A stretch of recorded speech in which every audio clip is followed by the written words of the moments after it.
P-Dubs Unscripted. Hey everybody, welcome back to another edition of PD and P-Dubs Unscripted. Look at this, 2 weeks in a row. Whoo, man, we're knocking it out, buddy. Man, we're getting back to what we used to, getting that podcast in shape. That's right. I mean, golly, this is fantastic. It's exciting to be back in the studio. Yeah, we enjoy doing this. Just time got away from us. I don't think we expected to be gone, missing episodes that much. Not at all. And, it's the same thing with anything else. You stop doing something, you're going to fill up that time slot with some other activity. And I think that kind of happened. And so then the prospect of getting back in the studio was daunting because it's like, I don't have time. Right. Any of those, like anything in your life, you get in that routine. Like we were going like gangbusters, working well and doing them weekly. And then we got out of that habit. And then. Well, I think it was important that we did take a break. And, it was the Lord's doing, however long that it needed to be, so that we could come back fresh, recharged, ready to go, and be on top of our game. Right. Well, you always bring an A-plus game. You bring a better game than I bring. How about that? You're like the number one starter. I'm like the fourth starter in the rotation. You're like Kyle Hendricks, man. You're the steady Eddie, It's just... I prefer Mark Burley. Early. I know you. Yeah, Mark Burley's a good one. He was a steady, knew what you got with him. Mm-hmm. Now we're boring all these people that don't know baseball. We're already sidetracking. But we thought we could come back because, the last 2 days, we're recording this on Thursday, October 17th. The last 2 days we've been up at Lake Delavan at our pastors conference, which was always a nice time to get up there and look at some of God's beauty of his creation there at Lake Delavan around Lake Lawn Lodge and just get to spend some time with some brother pastors and catch up and listen to some speakers. Yeah, get some good learning in, a lot of deep thinking things. This particular conference, we had two main speakers, Harold Sinkbeil, who is Reverend Dr. Harold Sinkbeil, who happened to be one of my professors at Fort Wayne Seminary, and he taught a class on pastoral care, which is what he led us through. And then we had someone from an organization called Multiply, and his name was Nate Gulzo. Guelzow.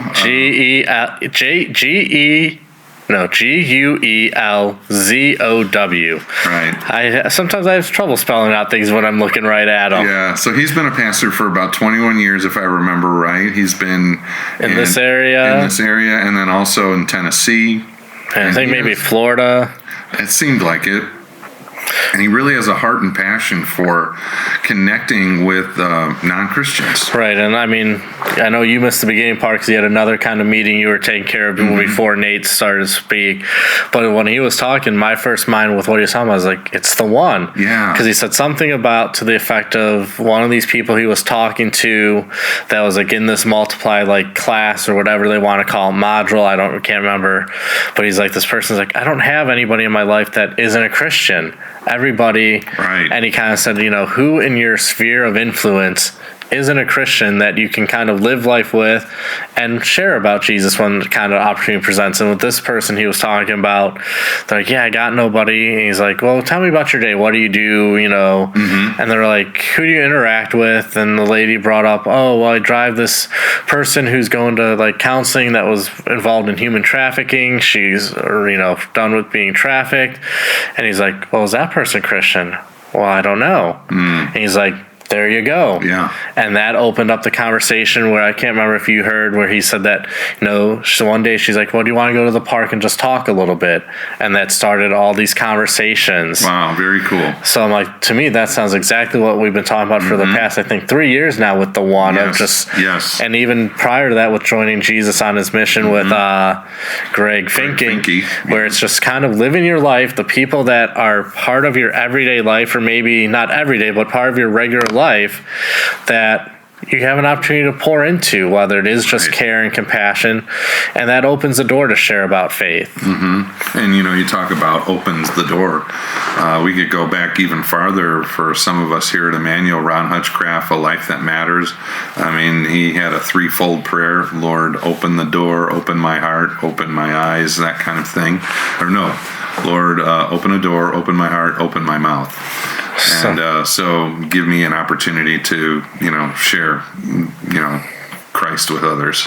Right. So yeah, it's been this building thing, and so when we hear things like this, it's like really tickles our ears and says, hey, this is another perhaps building block that we can dive into to get a greater breadth of helping our people actively live on mission every day, seeking interaction with people in their lives who are not Christian. Right, because that's what it's all about as Christians. We all have that. We've all received the Great Commission. It wasn't just for the disciples there at the end of Matthew and the end of the Gospels, but that's given to all of us to go and make disciples of all nations. And it happens just in everyday conversations. Like, you don't have to go on a mission trip outside the country to share about Jesus. You can do it in your own neighborhood, your own yard. Like we were kind of talking before recording, where you're talking about the pictures with the guy taking out the comment.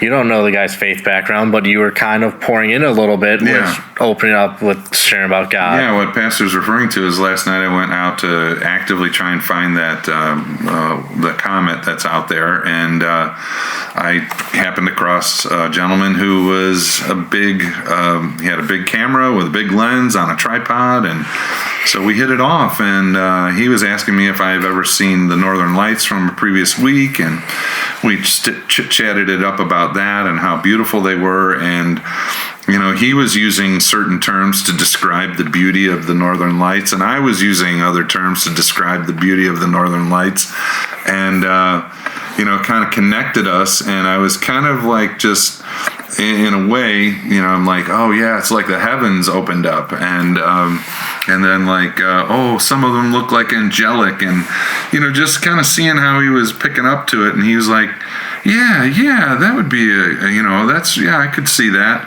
So for whatever that it was worth, we connected on some beautiful event in the sky and had an opportunity to kind of share maybe vocabulary about those things. And I never mentioned Jesus, but I said, isn't it great, God's glory and his creation, and he was kind of going along with it, but I don't know if I'll ever see him again, but he did text me about some of the pictures that he got, so we'll see. You just never know. But yeah, and a lot so that this was about care and reaching into the post-Christian world. And like what I really liked about Nate's stuff was he said, some of the stuff I have early on was, now mission has sent you. You are sent. Christians are the solution to ministry in the post-Christian world. And sent Jesus followers doing stuff. And so he talked about this idea about like marketplace Christians. And one of the things he talked about with them is the responsibility of, I have to go. Jesus commands me, like what I was kind of hinting at earlier. But what I really liked, and I think this is maybe about when you were popped in, was common excuses to responsibility. And I was like, man, how true is this? Common excuses for people like to say, I don't think I'm not the right person. I have a fear. Like the first was fear. Don't know how to. I don't think I can because I'm an introvert. I'm too busy, but I'm really saying yes to too many things. I already do other things for the church. I'm not on a board or a committee at church. That's the pastor's job or another church member's job. I'm not called. It's not my gifting. And I'm like, yep. I think we both have heard, and anybody's heard those kind of excuses. Yeah, I just called those up as well. And fear is a top one. Like, people are held back by fear of like, I don't know what to say, and the next one, don't know how. And, I think we all could relate to those things. And well, I think even, is it 1, 2, 3, 4, the fifth one, I'm too busy, but I'm really saying yes to too many things. And that is, I think, a perfect description of our culture and the world around us is like, we are overscheduled and just so overcommitted that we just feel like we can't add one more thing. And that's why I think we gravitated to joining Jesus on his mission and the idea of the one, because it's not like you're adding something onto your plate like, I have to go and do this. It's just living your life, and when those opportunities present itself, you're already doing that. When it comes to your one, you're already probably hanging out or spending time with your one. So it's not like it's going out of your way to like, oh, I got to go hang out with my one, or I got to connect with my one. You're most likely already doing that on a somewhat regular basis, and just how are you going to make the most of that time? Right, and that's where he got to objections to access. Like, first there was the objection to responsibility, and the access is kind of where like, oh, I've already got too many things going on in our lives. And his slide read, with regard to like maybe being a missionary going across the seas. I can't be a missionary overseas, so I can't give the kind of access to others God would want. Or I don't have time for new relationships in my life. Like, ooh, man, I could see people saying that. Or I can't add one more thing into my life, is what you were getting at. And then with regards to hospitality or having people over, inviting people over, my house isn't ready. I don't have the gift of hospitality. Or just trying to reach, maybe reach into a small group of people. There's too many people to reach. It's overwhelming. So there's that apathy that we learned about. The journey of following Jesus. Following Jesus is, it's hard, and you don't get the results that you hope for. They don't come in the time frame that you hope for, so you get apathetic, like, this isn't working, this is too hard, and so you give up with apathy. And then the final one, I don't know where to start. I mean, everybody can relate to that thing. It seems to be too big. Well, that was like we were talking to Pastor Pete Imlaw a little bit about some of the stuff that he does at Lombard with his church, and he was talking about, how they go with other churches and they do like yard work for people who are about to get fined in the community, and he was showing us pictures of the one yard that they worked at, and we were both like, where do you even begin with that? Right. It was such a mess, so overgrown, and it was one person living by himself, and just it's evidence of how people become overwhelmed. They can't even maintain their own homes. So all these things about objection to access or responsibility showed up in that example. Right. And so it's just like that, like, it's that old saying, like, how do you begin to eat an elephant? One bite at a time. And that's with anything. Like, I think about, like, when you're busy, maybe at work, or you have a ton of things for work, and it's like, oh, I'm overwhelmed. Where do I even begin? Just start with one thing and just slowly start knocking all that stuff out. Right. And this kind of ties to one of the things I thought was interesting too with these like marketplace Christians and all this stuff was also permission. I'm allowed to go. And the roadblocks to permission, and not theologically trained, don't have a dramatic story or a conversion. Everything has to fit in perfect in my relationship with Jesus before I can engage. What I want to do has to fit into my church's vision, what my pastor wants me to do. And that was one of the things, and I think all the pastors in the room agreed when they're like, people feel they need the pastor's permission to go and share and witness about Jesus, when we're like, no, just go do it. You don't need our permission to go. Like, if you have an idea of a way to gather people together, go do it. Like, and if you need the church or something, ask us and we can coordinate that, but we're not going to say no. Yeah. So, fine. We'll be there to listen and encourage and all that, but don't feel like, you can't because you don't have access to your pastor or whatever, or you just don't know if it's fully baked. I think that's the other thing too, is like, if you have an idea, and you've got some sense of like what you want to try, go for it rather than waiting to like have it all planned out, because I think that's how God operates in the moment. Like, he'll take your living in the moment and trying something, and he'll bless it. If it's of him, he'll bless it. An example would be kind of like the gathering place. So we decided, let's go find a place to do this. People, well, where are you going to go, Pastor? I don't know. I was thinking of the ice cream shop down the way. Well, do they have room? Did you talk to them? No, I haven't. But, let's, keep figuring it out as you go. Generate maybe a list of places, and then we can go, which I think that also goes to the next point I had in my notes about permission. Permission unlocks missional imagination and risks two things often overlooked for engaging people in post-Christian culture. Yeah. And I think that, to me, what unlocks that missional imagination. And that's what it takes. Like, like we're just, you're having some of our staff with Dr. Calendo, like talking about the working genius. And that was one of the things on there is imagination. And it's like, you have people that have that imagination, but then you have people that I tend to fall more in on that line, like, tell me what to do and I'll go and do that. And so you need both of those things. And that's when you work together, you maximize those skills.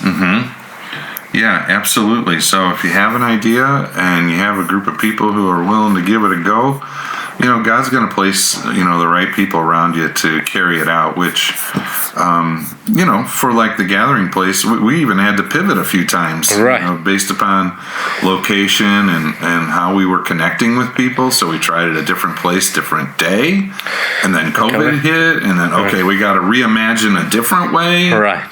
And all of this. And even how we were going to do that, because I know early on with the COVID, like I think the first time I went to your house and we did it at your house, and like then I was sick. And so it's like, well, how are we going to do this? Because I don't feel comfortable going to your house because I don't want to bring germs in. Yeah. And I was like, is there a way to do Facebook Live where we can both be on there? I knew how to do Facebook Live like just on one. And then I saw a classmate of mine at seminary be on Facebook Live with another person in a different room. So I was like, hey, what are you using? And then that opened up that avenue. And so it was just one of those, just the different things clicked to make it happen.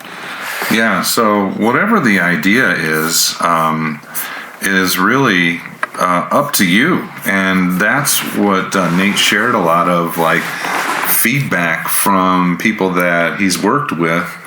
And, it could be just... what was one thing? There was something that they wanted to help homeless veterans in, and so what was the thing that they endeavored to do? Well, they endeavored to find furniture for these veterans who needed, better quality furniture in their homes, or if they did find a home, you got to furnish it. So they didn't find all the answers, but they had something that they could help the veteran as they got a new place to live, to have chairs, table, bed, that kind of thing. So this group of people, they just endeavored to kind of find that stuff and hold on to it and then pass it along. And, it wasn't like rocket science. Right, and then he talked a little bit about the 5 thresholds, which I know you were engaged. I really like that. And I believe he came, let me look this up, because I know I purchased the book on Kindle called I Once Was Lost. And there's a couple books with this title, so I got to make sure I get the right authors. Because, just don't want to... So let's see here. Let me switch to digital orders here. But the book is called Where the 5 Thresholds Come From. I Once Was Lost, What Postmodern Skeptics Taught Us About Their Path to Jesus by Don Everett and Doug Shop. Yeah, so there's thresholds, or you could call them, I don't know if you call them barriers, but they could be. I think we talked about barriers before. But a threshold is like the point where you pass from barrier into like cracking through, right? So what is the threshold between from distrust to trust? So if you're talking to someone about your faith, if they don't trust you, they won't listen to you. So how do you move from distrust to trust? So there's this relational aspect. Right. And then it was kind of interesting. At that point, he opened up to the idea that when they did, I think it was Barna Group did research about trusting in pastors, where what was it, 75% of people that are non-Christian? 79% of people who are non-Christian don't trust pastors. Well, that was a little humbling there. And it was 29% of Christians don't trust pastors. Ouch. Yeah, so that was one of those man, I hope I've never done anything to... Yeah, we're an untrusty sort. And then the next threshold was going from complacency to curiosity. And then meandering to seeking. and closed to change to open to change. That must be speaking to Lutherans. I think so. He had stars around that one for some reason. And then the fifth threshold was entering the kingdom. And then he kind of expanded on from the first threshold, distrust to trust. And if I can find that one. Was that the knee-jerk reaction? Knee-jerk reactions. So that he's like, defend. Like sometimes, we feel like we need to defend, but he's like, the reaction should be pray. Mm-hmm. And then maybe you got a bruise, like you got a little bruise because of what somebody said, and learn is the other better reaction. Or to avoid, maybe we should try to bond instead of avoiding that person to see where probably you have those things that are that you agree upon. Mm-hmm. And then instead of condemning someone, we should listen to them. And this one, I don't know, this one seems like it's hard in our culture these days. Instead of arguing with somebody, welcome them. Yeah, right. I mean, this is life stuff, not just Christianity. This is just like human behavior, loving your neighbor, trying to get along with them, being kind. Right. And so we see it all the time on social media, especially in the politics. Yeah, I was going to say, especially this time of year with the presidential election, like all this, we're on opposite sides, we can't get along. But it's like, even for opposite sides, we can pray for that person. Mm-hmm. We can learn something from that person. We might not agree, but we can learn. Mm-hmm. We can bond with them. Like, just because we have different political opinions or even faith opinions, we can still get along and bond. Right. And you, instead of condemning them for what they believe, listen to them.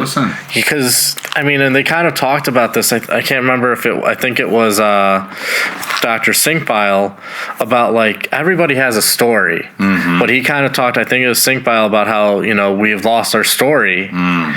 And like, instead of condemning somebody, we don't know their background or what got them to that point. Right. But if we actually listen to them, we can maybe understand them better and why they feel the way they do about different things, whether it's faith, politics, just life in general. But when we listen to them, we can say, okay, I might disagree, but it's okay. I understand where they're coming from. And instead of arguing, how about we welcome and just be kind to one another? Mm-hmm. Mm-hmm. Yeah, that's why I thought this was so applicable to many areas or arenas of our lives, right? Like from a conversation between a Christian and a non-Christian to, as you're bringing up, someone in a political discussion or someone... Even like a spouse or significant other, like you can have all those sorts of things come up, but how about you try these things in response? Because, there's three levels of conversation that I learned from someone. The first is superficial. How's your day? Good. How's the weather? Fine. That's easy conversation. The next level is opinion, and that can start to have differing thoughts, right? Like, so if someone shares their opinion, someone can say, all right, I'm listening to your opinion, but I don't fully agree. And there can be a deeper level of a conversation. And most people are willing to enter into that opinion thing. The last one is the foundational elements, that things that are core to you that are immovable. So like if you were to have a conversation at a foundational level, core level, then, disagreement really can be a difficult thing. Because you're so like, I'm grounded. This is an immovable thing for me. But yet, if you can engage in a conversation at that level with someone, you can begin to bond. You could begin to learn. You could begin, to welcome and understand. Right. You might not change your opinions on those topics, but it doesn't mean look at how many people that you're friends with or I'm friends with. There's things that we disagree on. Absolutely. Even you and I disagree on things, but it doesn't affect how we do ministry together or the friendship.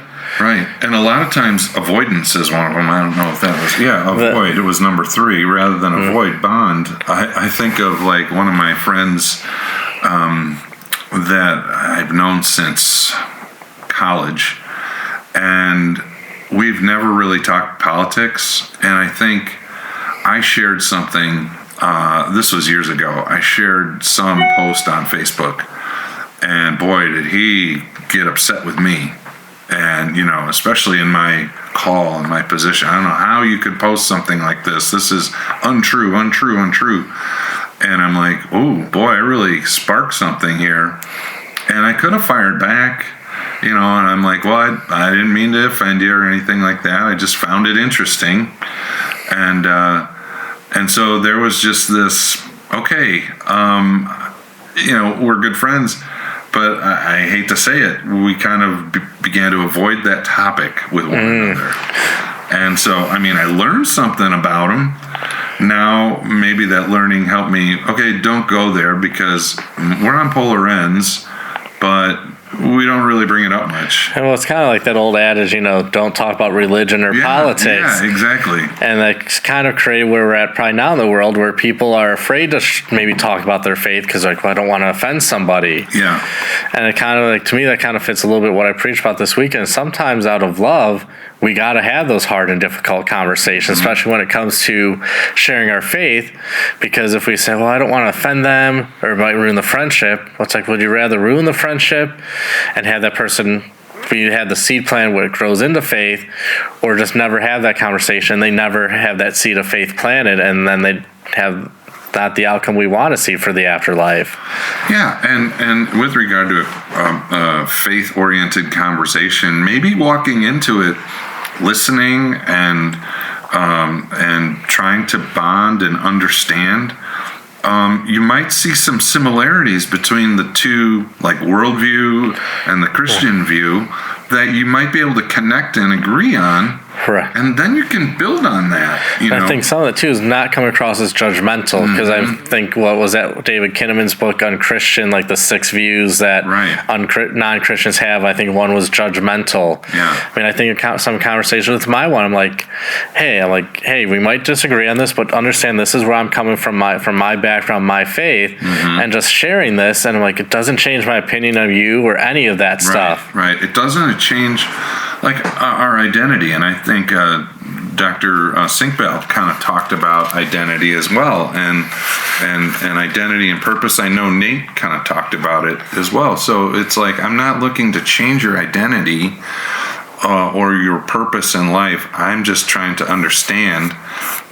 Yet we, our identity comes in Christ, and so sometimes we're so quick to defend and be argumentative that we're shutting down the listening. Correct. And that's not really, I can get to like defending your faith, but like that's where we have to be careful, because if we begin to like put up the walls, then the conversation over, you're never going to get the opportunity again. Correct. So if you're fluid with the discussion and open, and maybe even use some of their terminology, then you're kind of creating a connection. Right. And a trust and things like that. Right, and I know we're kind of getting strapped here on time because you got another thing, but do you want to share the one thing that you shared that you wrote down with me on the last? Yeah, it was the discussion with Dr. Sinkbell was about, like, we, in our lives, we plant seeds and we water them, and it's God who makes them grow. And I don't know, God kind of gave me something in the moment about how, like, relationally, very often we will look to people who are difficult in our life or challenging or, and you could even say harmful to us, but, God places us around them. And in that vein of, like, planting and a plant growing, he gave me this. He says, does the plant concern itself with other plants or weeds? Does it look to the gardener, giving its complaint as to why competing or destructive plants or weeds are allowed in its proximity, challenging the plant's very existence to fully grow to its liking?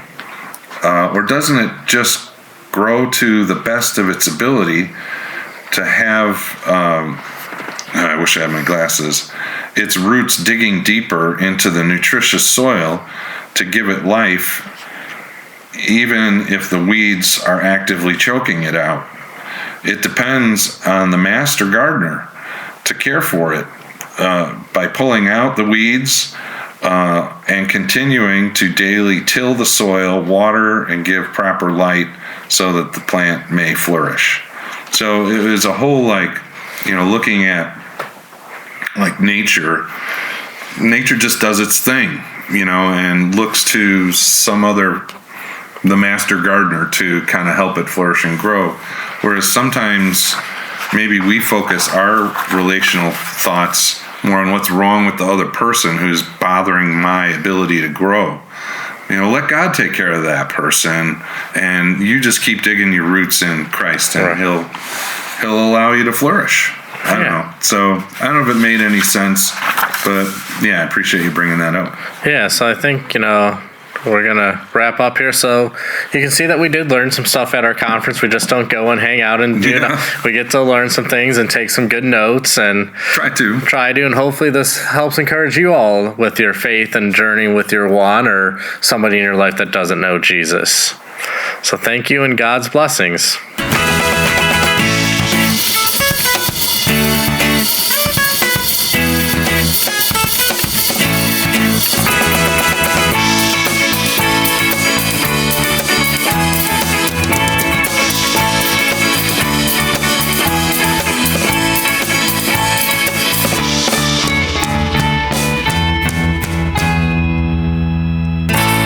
PD and P Dubs Unscripted.